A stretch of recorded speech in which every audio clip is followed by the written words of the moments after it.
আমাদের অনেকের মধ্যে আছে 2 লাইন পড়ি নাই, 2টা বই পড়ি নাই।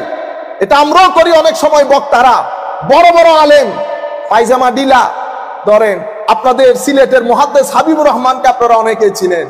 হ্যাঁ, হুজুর তো একেবারে সাধারণ, বুঝতে পেরেছেন। আমি প্রথম দিন দেখে মনে করেছি কোন মসজিদের ইমাম হবে, কোন মসজিদের, আমি নামে চিনতাম ওনাকে। এখন হুজুর এক কোনায় বসে আছে, সামনে আসতে বললে আসে না, সামনে আসতে বললে হায় কি এক জমানা, কি এক জমানা, কি ইলম, সামনে বসে না। হুজুর এইখানে আসেন না, এখানে বসবেন। আমি ঠিক আছে বাবা, আমি ঠিক আছে।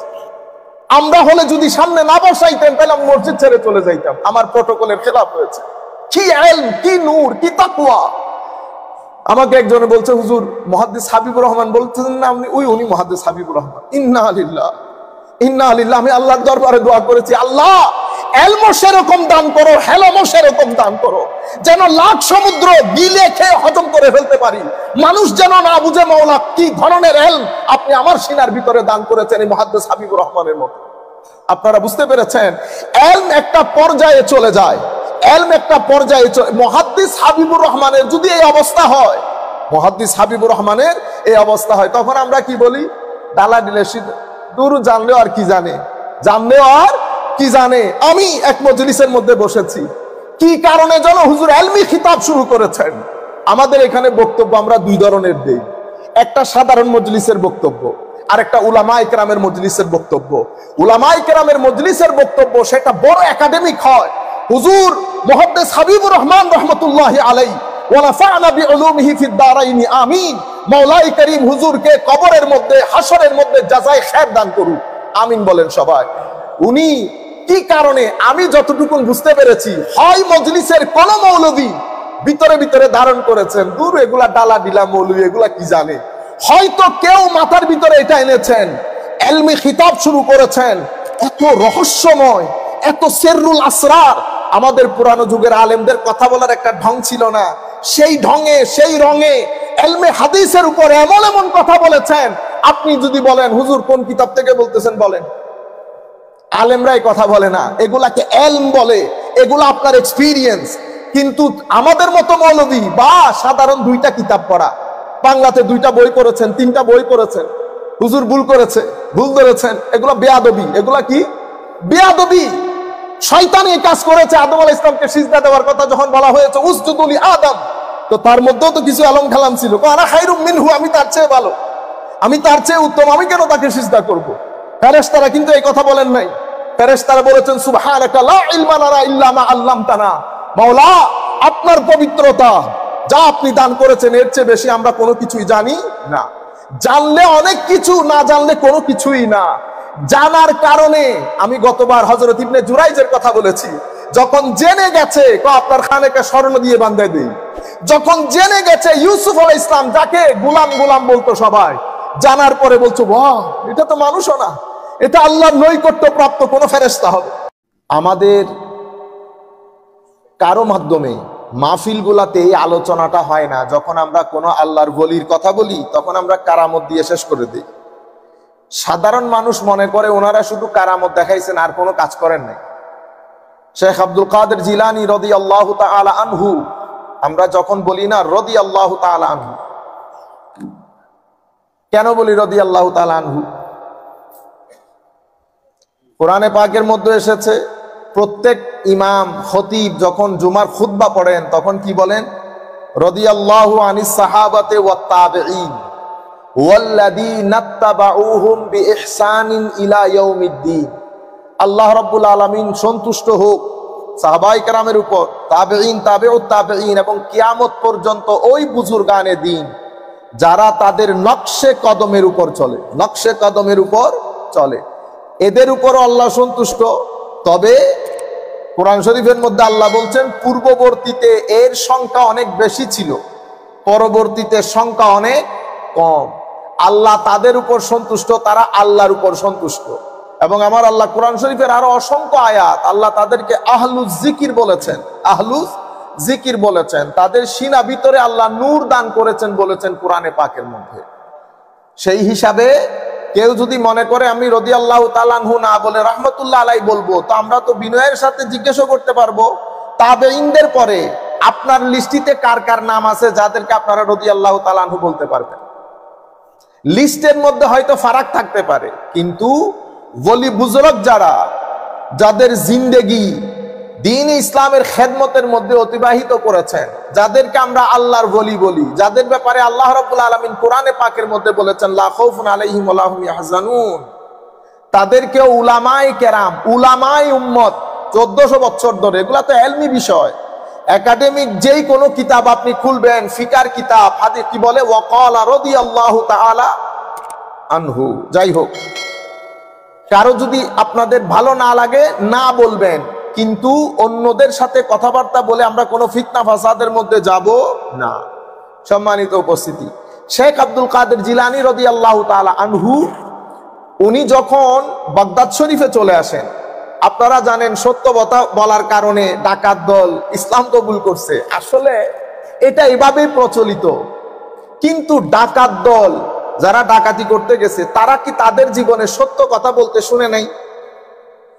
তারা কি জীবনে কোনোদিন সত্য দেখে নাই? আচ্ছা, সত্য কথা বললে ডাকাত দল কি তওবা করে ফেলবে? ঘটনা আসলে সেটা না। আমি এখনো মনে আছে, আমার উস্তাদ যখন পড়াচ্ছিল এই কথাটা, তখন আমি বলছিলাম হুজুর আমি এই বিষয়ের সাথে একমত না। কেন? এই কারণ, সত্য কথা ডাকাত দল কি আর জীবনে শুনে নাই? আর সত্য কথা বললে কি তওবা যদি হয়ে যায়, তাহলে তো আমরা সর্বদা সত্য কথা বললে লাখ মানুষ তওবা করে ফেলবে। ঘটনা সেটা না। ঘটনা হচ্ছে, যিনি সত্য কথা বলছেন উনি আমি আর আপনার মতো না।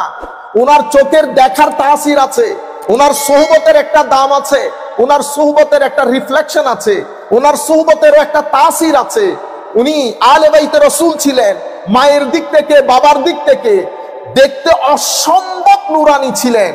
সাদা কাপড়ের নুরানি চেহারার লোক যখন ডাকাত দেখে, সেই দেখে প্রথমে দেখে পাগল হয়ে যায়, ইন্না লিল্লাহি, এটা কি ধরনের লোক, এটা কে? তখন উনি তো সামনে আসতেছিলেন না, ভয় পেয়ে যাচ্ছিলেন। আমার ভাইয়েরা, হুজুর আল্লামা জালালউদ্দিন আল কাদেরী রাহমাতুল্লাহ আলাইহি আপনারা দেখেছেন, উনি এখানেও বোধহয় জুমা পড়িয়েছেন। উনি যখন ব্রিটিশ ইমিগ্রেশনে যায়, ব্রিটিশ ইমিগ্রেশন অফিসার জিজ্ঞেস করে আপনারা কোত্থেকে এসেছেন? আপনাদের শক্ল সুরত দেখতে কমপ্লিটলি ডিফারেন্ট, কারণ দেখতে অনেক নুরানি ছিলেন। সাথে বাইতুল মুকাররম মসজিদের তৎকালীন খতিব হুজুর আল্লামা সালেউদ্দিন রাহমাতুল্লাহ আলাইহি তশরিফ এনেছেন। এখন এই যুগের জালালউদ্দিন, এই যুগের কিছু লোকের চেহারা যদি এইরকম হয়, আমার শেখ ডক্টর আলী জুমা, আপনি যদি মজলিসের মধ্যে বসেন শুধু তাকিয়ে থাকবেন চেহারার নূরের দিকে। শেখ ডক্টর আলী জুমা যখন কথা বলেন শুধু তাকিয়ে থাকবেন।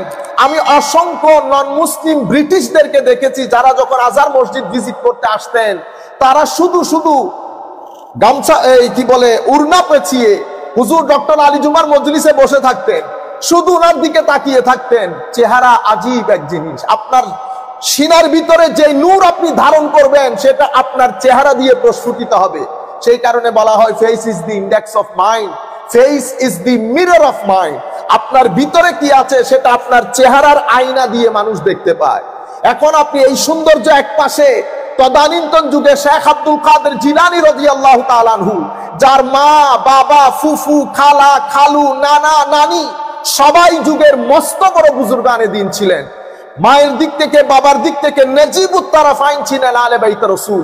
শক্ল সুরতের অবস্থা এবার আপনারা বিবেচনা করেন। ডাকাত যখন জিজ্ঞেস করছে, হুজুর শেখ আব্দুল কাদের জিলানী যখন নজর দিয়ে বলেছে আমার কাছে এত দিরহাম আছে, সে আর ওনার কাছে যায় নাই। যদি শুধু সত্য কথা শুনে তওবার কথা আসতো, তাইলে তো গিয়ে প্রথমে ছিনিয়ে নিত। উনি ছিনিয়ে নেন নাই, সেই দূর থেকে দেখে সর্দারের কাছে চলে গিয়ে বলে আছে, আসেন দেখেন আজীব গরিব মাহল, ছোট্ট একটা ছেলে 18-20 বছরের, উনি দেখতে ডিফারেন্ট। ওনাকে আমি জিজ্ঞেস করেছি কিছু আছে কিনা, সে বলেছে আমার কাছে এত দিরহাম আছে। যখন সর্দার ডাকাত দলবল নিয়ে আসতেছিলেন, শেখ আব্দুল কাদের জিলানী যখন নজর দিয়েছেন, এই কথা আমার নবী হাদিসে পাকের মধ্যে বলেছেন, ইত্তাকু মিন ফিরাসাতিল মুমিন, মুমিনের ফেরাসত থেকে, মুমিনের দূরদৃষ্টি থেকে বেঁচে থাকো। ফা ইন্নাহু ইয়ানজুরু বিনুরিল্লাহি আযজা ওয়া জাল, তারা আল্লাহর নূর দিয়ে মানুষের দিকে দৃষ্টি দান করেন। ডাকাত দল কাছে আসতে আসতে যা গলার গলে গেছে। এখান থেকে তওবার শুরু, এখান থেকে উনার খেদমতের শুরু। মাদ্রাসা নিজামিয়া গেলেন, মাদ্রাসা নিজামিয়ার মধ্যে উনি মাদ্রাসা নিজামিয়া তদানীন্তন যুগের হার্ভার্ড ইউনিভার্সিটি, বিকজ বাগদাদ এই সমস্ত জায়গাটা সেন্টার অফ সিভিলাইজেশন ছিল।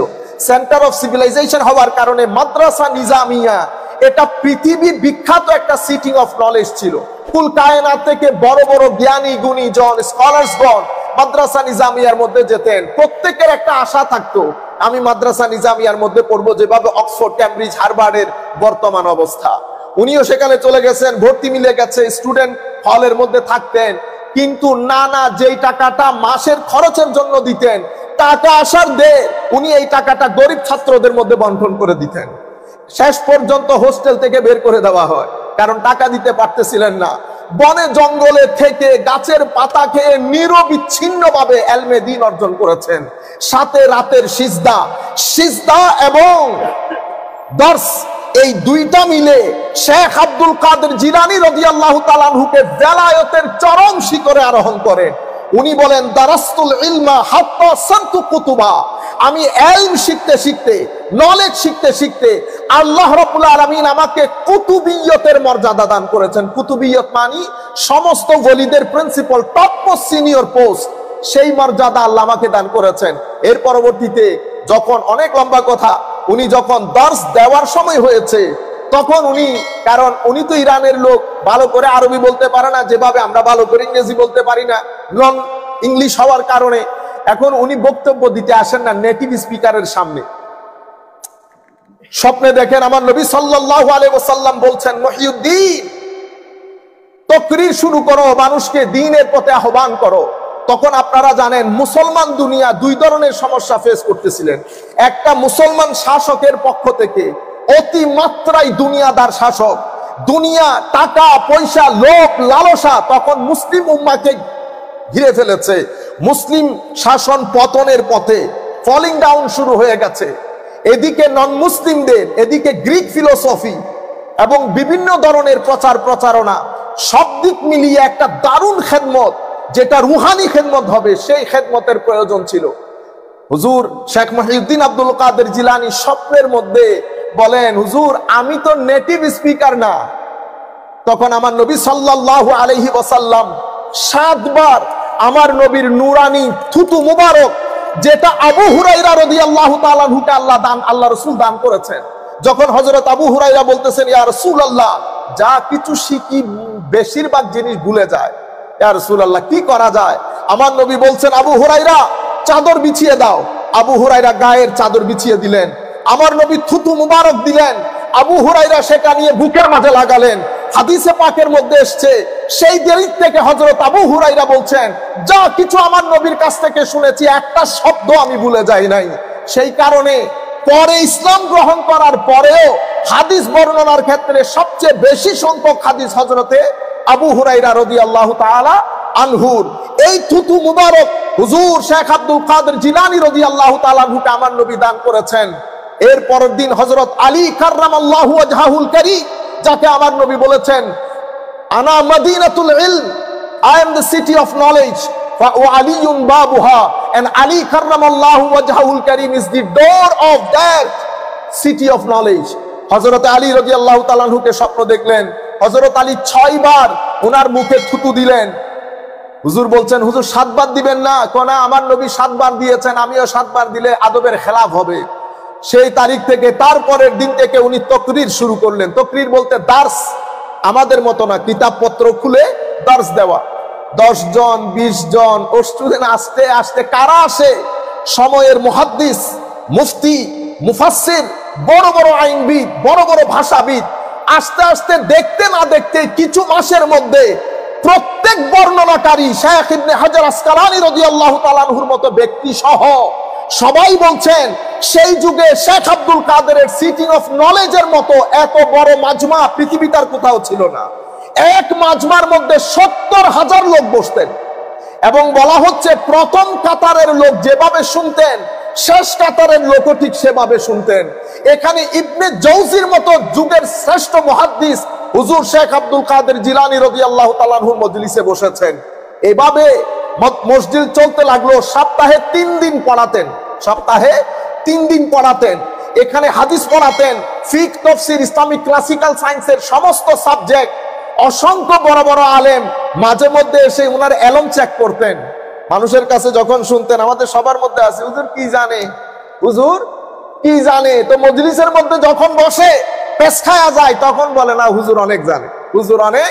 আমাদের অনেকের মধ্যে আছে 2 লাইন পড়ি নাই, 2টা বই পড়ি নাই। এটা আমরাও করি অনেক সময়। বক্তারা বড় বড় আলেম, পায়জামা ডিলা ধরেন, আপনাদের সিলেটের মুহাদ্দিস হাবিবুর রহমানকে আপনারা অনেকে চিনেন। হ্যাঁ, হুজুর তো একেবারে সাধারণ, বুঝতে পেরেছেন। আমি প্রথম দিন দেখে মনে করেছি কোন মসজিদের ইমাম হবে, কোন মসজিদের, আমি নামে চিনতাম ওনাকে।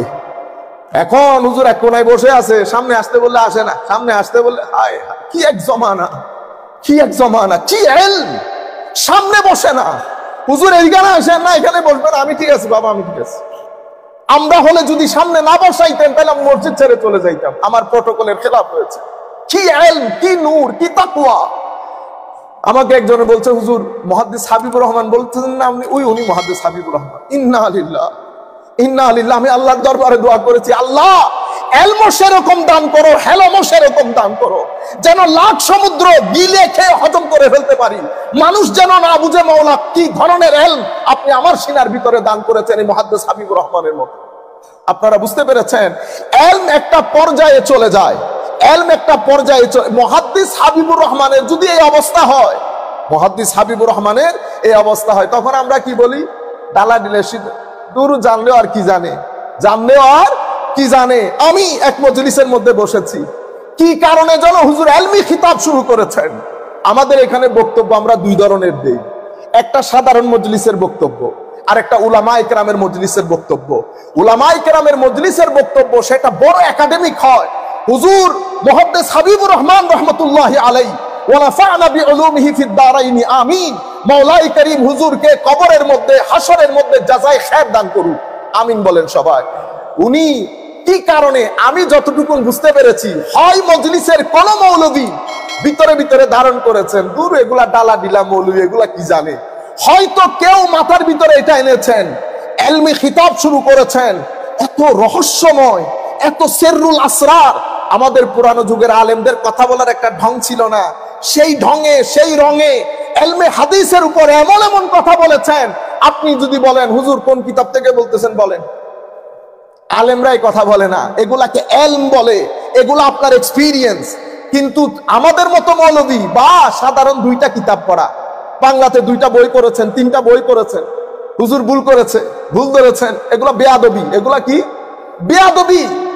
শয়তান এই কাজ করেছে। আদম আলাইহিস সালামকে সিজদা দেওয়ার কথা যখন বলা হয়েছে, উসজুদু লি আদম, তো তার মধ্যেও তো কিছু আলম খালাম ছিল, আনা খায়রুম মিনহু, আমি তার চেয়ে ভালো, আমি তার চেয়ে উত্তম, আমি কেন তাকে সিজদা করব? ফেরেশতারা কিন্তু এই কথা বলেন নাই। ফেরেশতারা বলেছেন সুবহানাকা লা ইলমা লানা ইল্লা মা আল্লামতানা। মাওলা আপনার পবিত্রতা, যা আপনি দান করেছেন এর চেয়ে বেশি আমরা কোনো কিছুই জানি না। জানলে অনেক কিছু, না জানলে কোনো কিছুই না। জানার কারণে, আমি গতবার হযরত ইবনে জুরাইজের কথা বলেছি, যখন জেনে গেছে, আপনার খানেকে স্বর্ণ দিয়ে বাঁধাই দেই, যখন জেনে গেছে ইউসুফ আলাইহিস সালাম যাকে গোলাম গোলাম বলতো সবাই, জানার পরে বলছো বাহ, এটা তো মানুষও না, এটা আল্লাহর নৈকট্য প্রাপ্ত কোন ফেরেশতা হবে। সম্মানিত উপস্থিতি, বলতে চাচ্ছিলাম দর্শ শুরু হয়ে গেছে। ৭০ হাজার লোক, হযরত ইবনে হাজার আসকালানি, ইমাম যাহাবী সিয়ারে আলামিন নুবালা, এগুলো বিশ্ব বরেণ্য ইলমে হাদিসের কিতাব, সবাই হুজুর শেখ আব্দুল কাদের জিলানীর এই মজলিসগুলা তাদের স্ব কিতাবের মধ্যে তুলে ধরেছেন। এই ব্যাপারে প্রত্যেক উলামা একমত। শেখ ইবনে তাইমিয়া সহ, শেখ ইবনে তাইমিয়া সহ সমস্ত ঘরানার লোক একমত যে শেখ আব্দুল কাদের জিলানীর কারামাত গুলো আমাদের কাছে যেই বর্ণনা সূত্রে পৌঁছেছে, এরকম আর কোন কারামাত এত শুদ্ধ বর্ণনা সূত্রে পৌঁছে নাই। যার কারণে শেখ ইবনে তাইমিয়ার মতো বড় বড় করা আলেমও হুজুর শেখ আব্দুল কাদের জিলানীর কারামাত বর্ণনা করতে বাধ্য হয়েছে। আপনারা বুঝতে পেরেছেন? ৭০ হাজার লোক বসা, বছরে ৩,০০০ ছাত্র ওনার মজলিস থেকে বের হতেন, ওনার মাদ্রাসা থেকে। কয় হাজার? ৩,০০০ স্টুডেন্ট। পুরা বাংলাদেশ মিলে আলিয়া মাদ্রাসা থেকে বছরে ৪,০০০ স্টুডেন্ট আমরা বের করতে পারি না। সেই জায়গায় শেখ আব্দুল কাদের জিলানী রাদিয়াল্লাহু তাআলা আনহুর মজলিস থেকে বছরে ৩,০০০ স্টুডেন্ট বের হতেন। এখন আর একটা গুরুত্বপূর্ণ আপনাদের ইনফরমেশন দেই। হযরতে শেখ সালাউদ্দিন আইয়ুবী রাহমাতুল্লাহি আলাইহি যেই সৈন্যদল নিয়ে কুদস আক্রমণ করেছিলেন, অতঃপর কুদস দখল করেছিলেন, সেই সৈন্যের মধ্যে মেজরিটি স্টুডেন্ট হুজুর শেখ আব্দুল কাদের জিলানীর মজলিসের মাদ্রাসার ছাত্র এবং ফয়েজ প্রাপ্ত। সেই কারণে আমি বলি, শেখ সালাউদ্দিন আইয়ুবী তালোয়ারের জোরের চেয়ে সিনার জোর বেশি ব্যবহার করেছেন, সিনার জোর বেশি ব্যবহার করেছেন। নতুবা এত সহজ ছিল না মসজিদে কুদসকে দ্বিতীয়বার পুনরুদ্ধার করা। সেই জায়গার মধ্যে শেখ সালাউদ্দিন আইয়ুবীর যিনি চিফ অ্যাডভাইজার ছিলেন, চিফ শেখ মাকদেসি রহমতুল্লাহ আলাই, উনি শেখ আব্দুল কাদের জিলানীর একেবারে শেষ বয়সের খলিফা।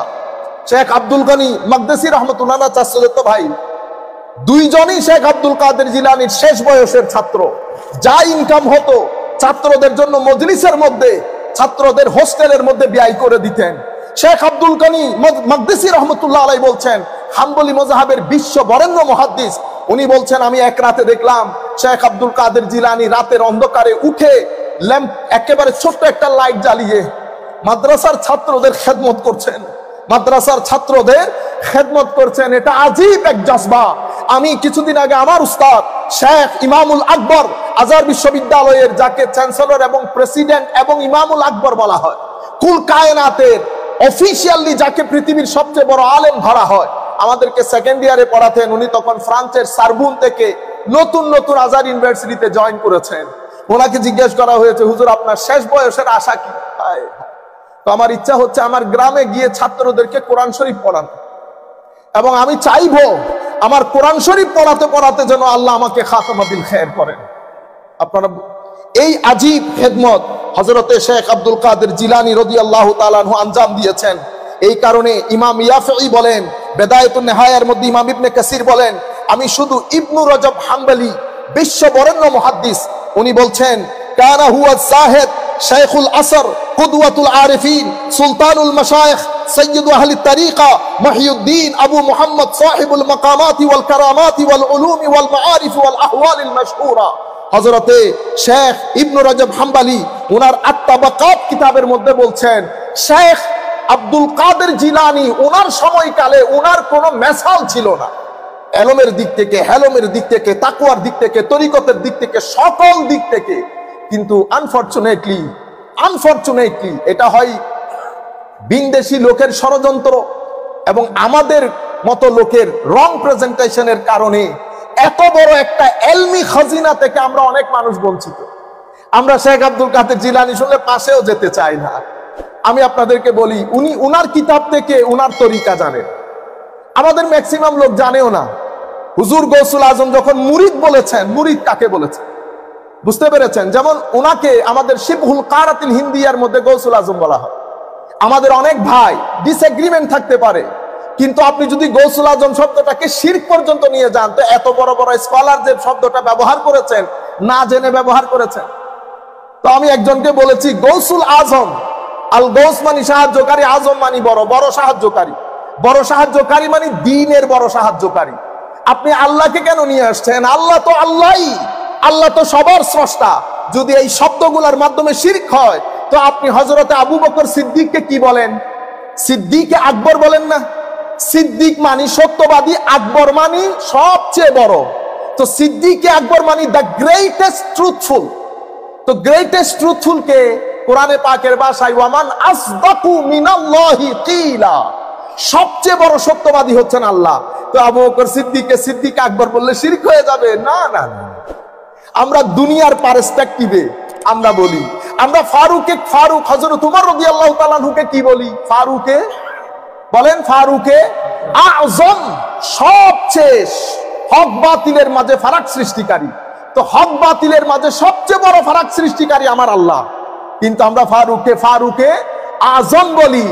উসমানকে কি বলি? গানি। গনিকে, গনি তো আল্লাহু হুয়াল গানি ওয়া আনতুমুল ফুকারা, তোমরা সবাই ফকির, গনি শুধু আল্লাহ। কিন্তু আমরা উসমানকে কথাই কথাই উসমানে গনি বলি, শিরক হবে না?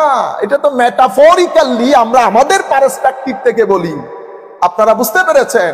এই ধরনের এক্সাম্পল অনেক। যাই হোক, my dear brothers, specially and youth, the concept of tazkiyah in Islam, the philosophy of tazkiyah in Islam it is really, really important for us, especially for the parents, to teach our kids. We always teach, we teach how to do wudu, how to pray, how to recite the Holy Quran. We have to do it. This is as compulsory, as important as drinking water, no doubt. But the main concept, the main philosophy that is important, significant, incumbent, compulsory, necessary for us to teach our children the philosophy of purification of heart, purification of soul to our future generation, to our new generation. They will have to understand what is the philosophy of tazkiyah, what is the position of tazkiyah in our Islam, in our Islamic classical science and in Islamic Sharia. My dear brothers, I have designed it only for the youth of this country so that they can understand it very easily. We have to teach our kids, we have to teach our children that we are combination of body and soul. We have two devices in our existence. One is our physical existence, one is our inner existence. This is our soul.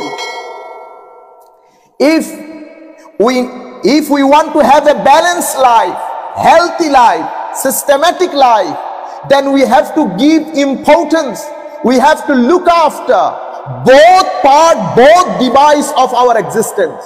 Unfortunately, this is the materialistic time. We always give emphasis, importance to our physical aspect, to our physical dimension, ignoring, disregarding, avoiding our spiritual dimension. As a result of this, we are suffering from many diseases such as depression, mental illness, and many other diseases.